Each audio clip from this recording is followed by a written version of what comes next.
President Bongbong Marcos concludes his week-long visit to the United States, describing it as a success. Thousands of beneficiaries flocked to DSWD payout centers on the last day of educational aid distribution. And more areas are now under storm signal as severe tropical Karding intensifies further ahead of landfall.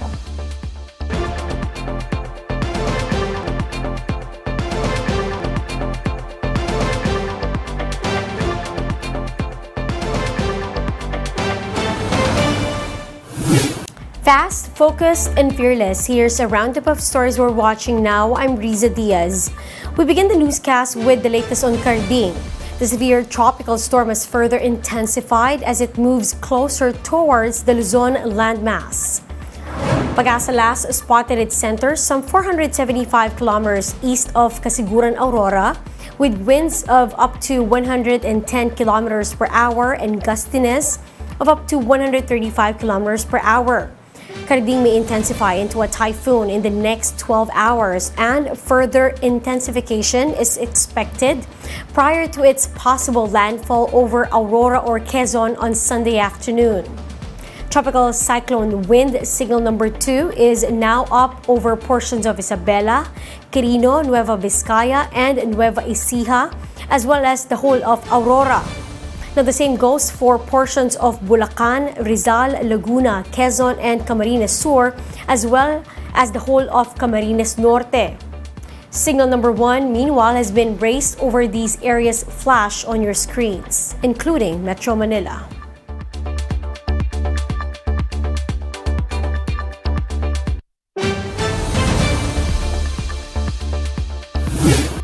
Now, in other news, the Social Welfare Department ends the distribution of educational ayuda after 6 rounds of payout. JC Cosco with the details. People started flocking to the Social Welfare Department's field office in Sampaloc, Manila as early as Friday night, as Saturday marks the last day of educational cash assistance payout. Paalala, ang mga dapat na nandito is MyTech. Ang ikikater lang namin is yung mga MyTechs galing sa aming tanggapan.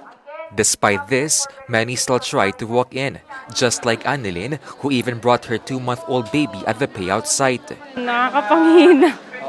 Biglang nalungkot kami, nakakaiyak. Siyempre, pagod kami, nagbakasakali, nagsayang ng pamasahe. Hilda, on the other hand, registered online last month, but has yet to receive a text confirmation from the DSWD. Sana po magkaroon kami ngayon kasi gusto ko pong makakuha lang talaga para pantulong lang po sa anak ko. Kaya na po yung oras nyo. Kaya na po. Over at the agency's central office in Quezon City, security guards had to ask people to go home as there was no scheduled payout.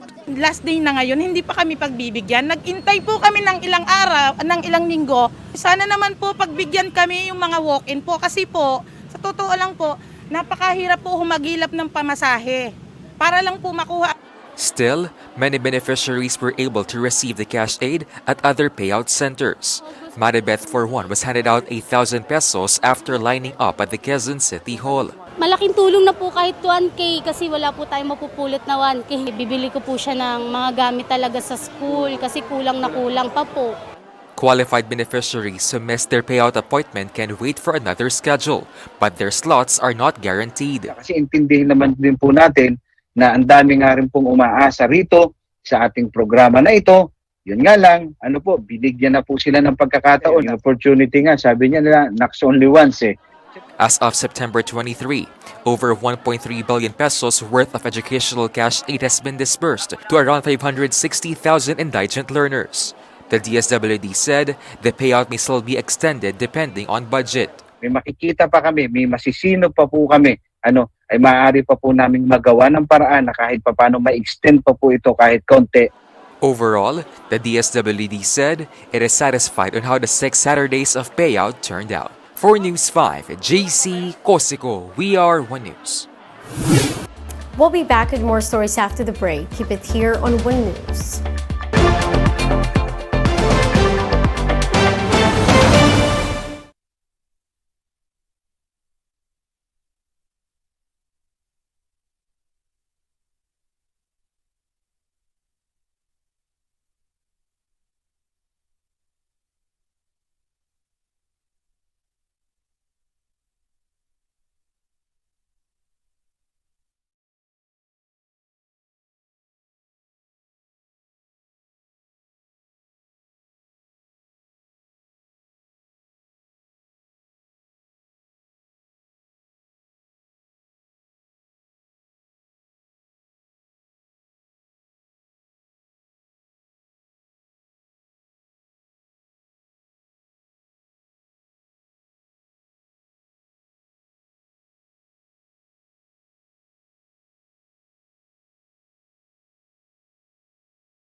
You're still watching One News Now. I'm Riza Diaz. President Bongbong Marcos meets with world leaders, including his U.S. counterpart Joe Biden, on the sidelines of the United Nations General Assembly.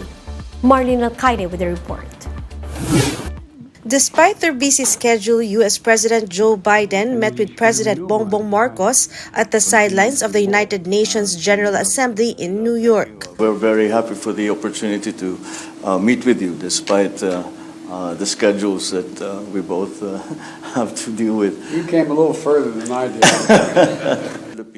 In a press conference ahead of their meeting, the two leaders acknowledged the decades-long alliance between their countries. The relationship between the United States and the Philippines, to state the obvious, has very deep roots.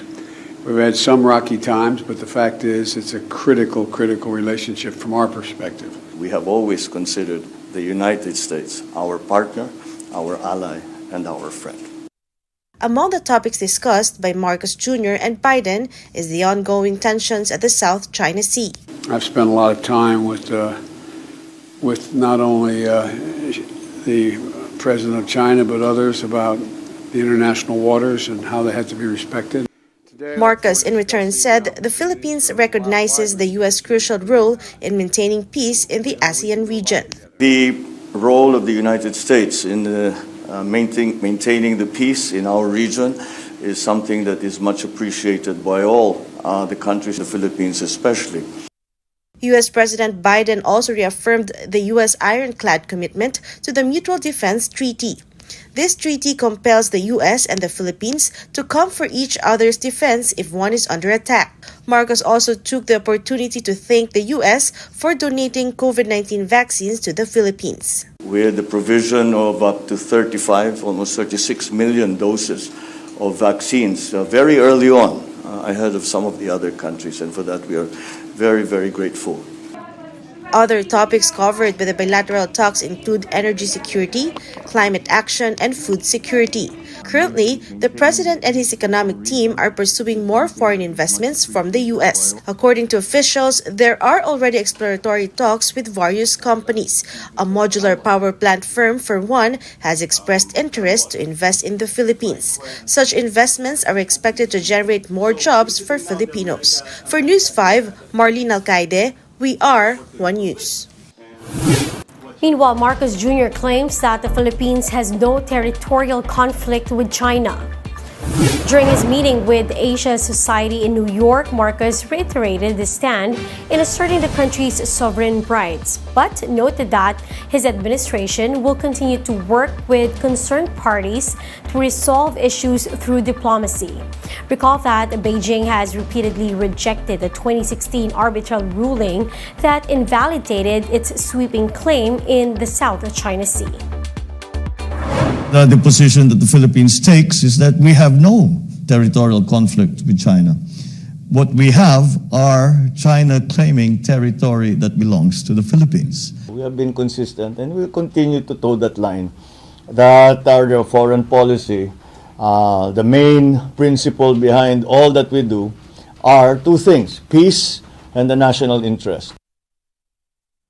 Bloomberg reports that Marcos Jr.'s administration is planning to negotiate the purchase of oil and fertilizer with Russia.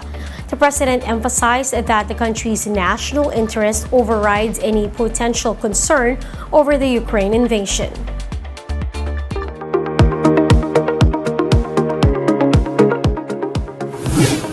More and more young individuals in China are embracing digital nomading as they rethink the way they work and live. Let's watch this. People need to do something in their life, but just not doing things for other people. They need to find something they like.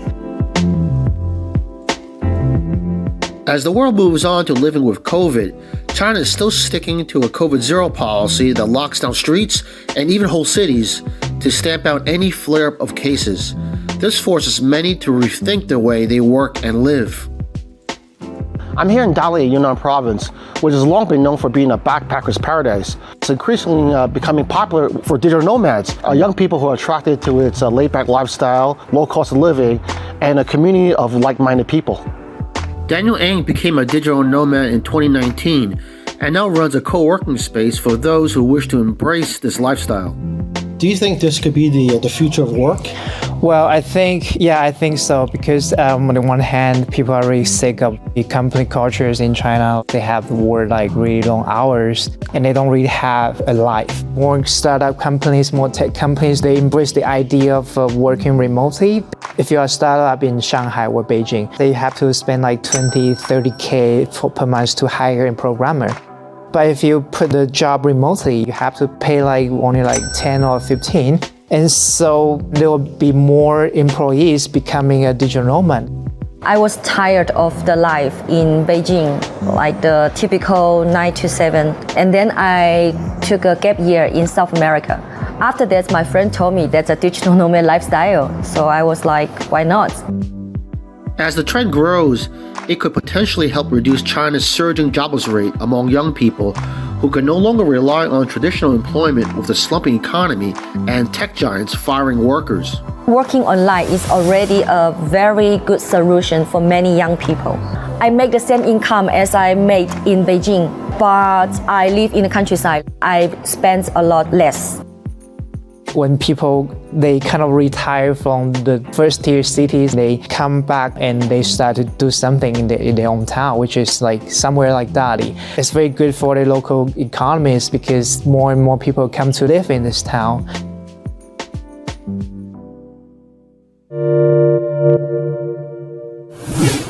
For more updates, visit News 5, The Philippine Star, and Business World Online. Visit our website, onenews.ph, for more in-depth analysis.